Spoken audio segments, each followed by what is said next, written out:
morning, Hoover. Hoover Elementary's 2016-2017 yearbooks is now on sale. The cost is $10. Just go to the front office to fill in the order. Grab your copy before they run out.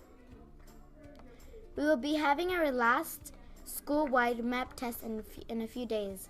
Here's Julian to give us some points on how to help each other stay in focus during testing days.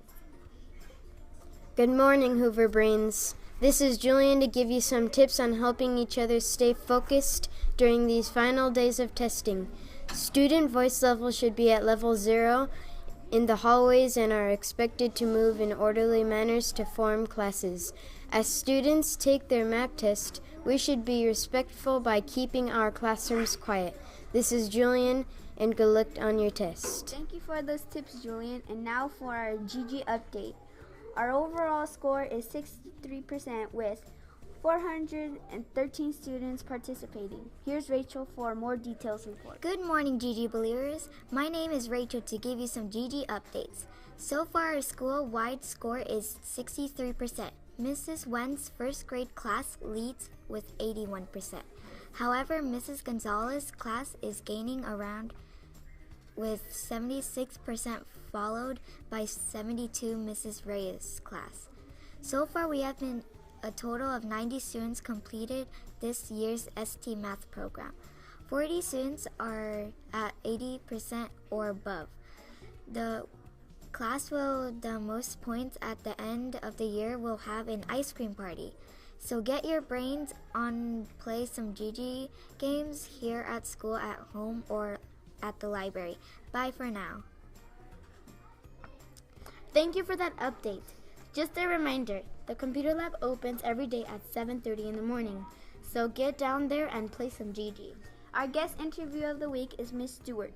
Miss Stuart is one of our 4th grade teachers. Watch Kimberly for this interview.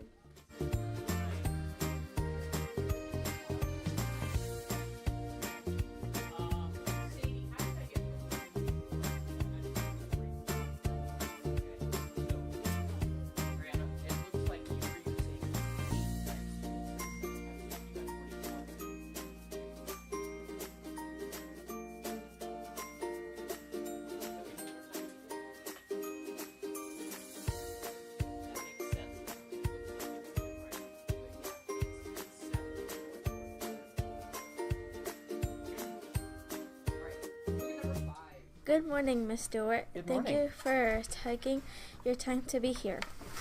I'm glad to do it. Okay. Was it hard work to become a teacher? Not really. I was always a really good student, so just kind of went with that. I studied hard in school, so it wasn't too hard. It was a lot of work, but I was ready for it. Okay. How did you decide that you wanted to teach? In 6th grade, I had a really good teacher, Mrs. Bergman, and I just wanted to be like her. So I decided that's what I would do. Okay. How were you like growing up? I was quiet and shy. I was pretty much a bookworm who liked video games. I still am. Okay. What college or university did you go to? I'm an anteater. I went to UCI. You don't believe me? Okay. Some students have a hard time focusing on their work or learning new things. What advice will you give these students? They need to hang in there. They need to work hard and keep focusing, because one day they're going to look back and they're going to regret it if they don't. They're gonna wish they paid more attention in school. Yeah. Believe me. Yeah. Okay. Summer's almost here. Do you have any plans this summer? Yes, not exciting plans. Well, probably not for you. I'm going to get my bathroom remodeled. Not exciting for a kid, but adults know. They know. What places or countries have you visited? Mostly the United States and Mexico, but I have been to Europe twice. Oh, cool. How do you see yourself from 10 years from now? I'm probably teaching 4th grade at Hoover. We always ask these last 2 questions. If you were to have a superpower, what power would you prefer to have and why? I always thought it'd be super cool to be able to fly. Yeah. Then I don't have to worry about traffic. Yeah, fly. Okay.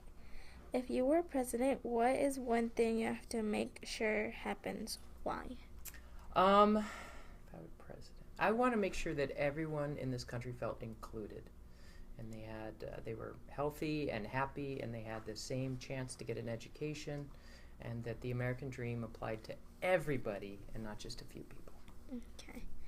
Thank you for your time. It has been a pleasure. Well, it has been a pleasure on my side too. Thank you. Okay, thank you. Great interview, and thank you, Miss Stuart, for your time. Next week, we will have another awesome guest for you. For our upcoming Father's Day episode, we will be looking for students who have a poem, a letter, or a note, especially written for their dad. We will be having more information about this soon, but now here's Max Emiliano to give us the quote of the week. Good morning, Hoover Elementary. I am Max to give you our quote of the week. Hope is important because it can make the present moment less difficult to bear. If we believe that tomorrow will be better, we can bear a hardship today. This quote comes to you from Thich Nhat Hanh. This is Max. Goodbye for now. Thanks, Max. This has been our episode for this week. Thanks to our reporters, Julian, Kimberly, Rachel, and Max. Andy, our virtual engineer, Leslie, our sound engineer, Oswaldo, our editor, question writer, Damien, and Maria, Melanie, and Zach, our directors. I am Monica. I'm Aaliyah. Always be respectful, responsible, and cooperative. Hoover Hornets, see you next time. That is all good. It's It's a wrap.